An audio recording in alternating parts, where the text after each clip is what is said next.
રવિ સિઝનમાં મોટા ખર્ચાઓ કરી રાયડાનું મબલખ વાવેતર કર્યું અને ઘણી જાળવણી કરી પાક ઉછેર કર્યો અને હાલમાં ઠંડીનું પ્રમાણ એકાએક ઘટી જતા રાયડાના પાકમાં મોલોમસી નામનો રોગચાળો આવતા ખેડૂતોની હાલત કફોડી બનવા પામી છે।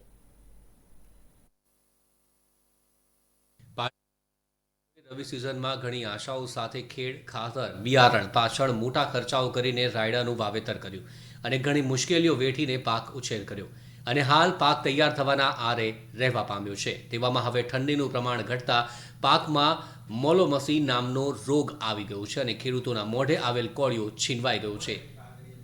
મોલોમસીના રોગને કારણે છોડ પર આવેલ ફૂલ ચૂસી જતા ખેડૂતોના પાક ઉત્પાદન પર મોટી અસર થવાની ખેડૂતો ભીતિ સેવી રહ્યા છે। સાહેબ રાયડો વાવ્યો છે 10 વીઘા, પણ એમાં મેલોમસી આવી ગઈ છે એટલે નુકસાન આવ્યું છે આ સાલમાં। કેવા પ્રકારનું નુકસાન એટલે મેલો આવ્યો છે એટલે દવા છોટે એટલે ફૂલ ગરી જાય છે એટલે કોઈ મળતર ઓછી રહેશે એવું ચૂસી લે છે રાયડાને ચુસારો લાગી જાય છે એટલે ઊભો ડૂકો સુકાઈ જાય છે। આ વખતે તો સાહેબ ઉત્પાદન કોઈ આગળ તો નહીં જાય પણ 20-22 મણ અંદાજ રહેશે વીઘે। તકલીફ ભાડો છો કે દેખાતા નહીં તમને હંમેશા જે દેખાય છે ને આ ફૂલ આવે છે, ફૂલ માથે મેલો પડે એટલે આ જો દશા જેવી છે। આ મચ્છી જેવી દશા લાવે રાયડાની એટલે શું મળે અમને કોઈ મળતું જ નહીં। હવે સરકાર શું કરે છે શું નહીં કરતી ભગવાન જાણે। વાવેતર 100 વીઘા રાયડું છે, 100 વીઘા કોઈ મળે એમ છે જ નહીં। આ એક બાજુ ફૂલ આવે, એક બાજુ આ જુઓ આ દશા જેવી છે। આ જુઓ એક બાજુ ફૂલ એક બાજુ પડે એટલે આ દશા જેવી આવે। છંટકાવ કરે ફૂલ કરી જોઈએ અને આ પાછું લૂંદો થાટી જાય માથે। ગઈ સાલ તમારે સારું મળી પણ હું તો કોઈ માથે જ છે, બધું કોઈ તકલીફ નહીં પણ બધું માથે જ છે। રોટલા ઘર નાખો ઘરે પડ્યા રહો। હાલ તો ખેડૂતો પાક બચાવવા માટે ખોટા ખર્ચાઓ કરીને જંતુનાશક દવાઓનો છંટકાવ કરીને પાક બચાવવાના પ્રયાસો કરી રહ્યા છે, પરંતુ દવાની આડઅસર પાક પર જોવા મળી રહી છે અને દવાને લઈને ઊભો પાક સુકાવા લાગ્યો છે, જેને લઈને ખેડૂતો હવે શું કરવું તેની વિમાસણમાં મુકાઈ જવા પામ્યા છે। પાટણ જિલ્લામાં રાયડાનું વાવેતર કુલ 29,000 હેક્ટરમાં થવા પામ્યું છે, પરંતુ મોલોમસી નામની જીવાતના ઉપદ્રવને લીધે ખેડૂત જોઈએ તેવું ઉત્પાદન નહીં થઈ શકે તેવી ચિંતા પણ વ્યક્ત કરી રહ્યો છે।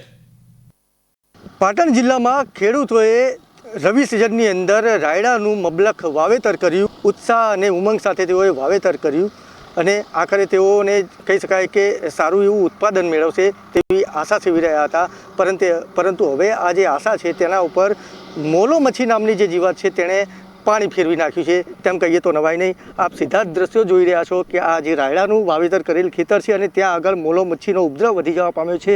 ખેડૂતો જે છે તે દુઃખી થઈ જવા પામે છે, કારણ કે જે મોલોમસી નામની જે જીવાત છે તે જે ફૂલ હોય છે અને ફૂલનો જે રસ હોય છે તે ચૂસી લે છે અને તેના જ કારણે આ પાકને નુકસાન થવાની ભીતિ સેવાઈ રહી છે।